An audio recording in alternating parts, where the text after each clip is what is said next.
From Washington, this is VOA News.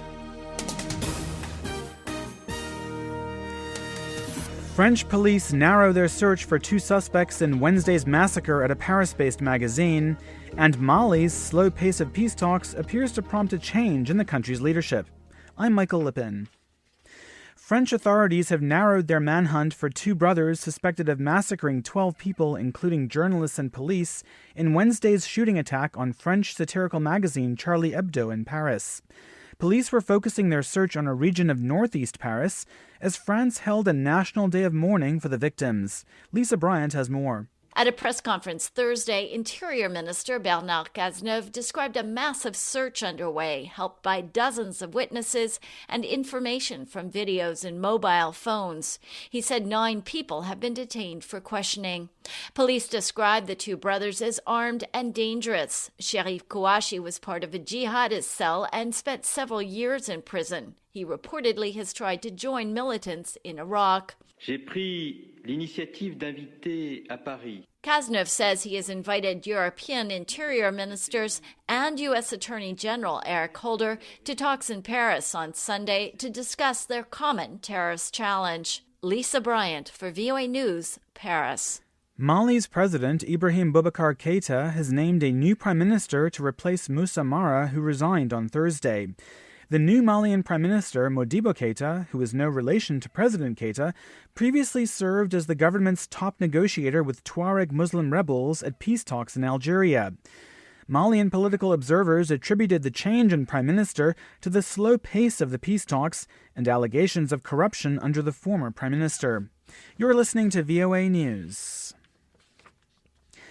A Nigerian lawmaker says a series of attacks by Islamic militant group Boko Haram has killed at least 1,000 people in recent days. Nigerian Senator Maina Majilawan told VOA that Boko Haram went wild on Wednesday, burning homes in the northeastern town of Baga and surrounding villages. Lawan said he believed the death toll was more than just hundreds. Several security analysts monitoring the situation told VOA that Lawan's estimate seems high but cannot be ruled out. Boko Haram seized Baga and a key military base on Saturday, driving out Nigerian soldiers in a gun battle. Lawan said the militants looted local food stores and pharmacies before setting off a series of fires in the area. Tens of thousands of Syrian refugees endured harsh winter weather in Lebanon and Jordan for a third straight day on Thursday, as high winds, heavy snow, and cold temperatures blasted the Middle East. Television footage showed Syrian refugees in makeshift encampments huddled around small fires in Lebanon's Bekaa Valley as snow blanketed a wide area, including the nearby Syrian city of Aleppo. Western media reported 5 storm-related deaths in the region, while Syrian civil war monitors said the storm helped to subdue the fighting on Wednesday, preventing any war-related casualties for the first time in 3 years. Snow also fell in Israel, forcing authorities to close schools in Jerusalem. German Chancellor Angela Merkel says EU sanctions imposed on Russia for supporting separatists in eastern Ukraine can be lifted only if the Russian-backed rebels and other parties fully implement a ceasefire agreement. Ms. Merkel made the comment on Thursday in Berlin at a joint news conference with visiting Ukrainian Prime Minister Arseniy Yatsenyuk. Ms. Merkel said the truce deal signed in Belarus's capital Minsk last September 5th must be implemented in all its points before the European Union lifts its Russia sanctions. Under the Minsk agreement, the Ukrainian government and the separatists agreed to a ceasefire and the withdrawal of fighters and military hardware from rebel-held areas of eastern Ukraine.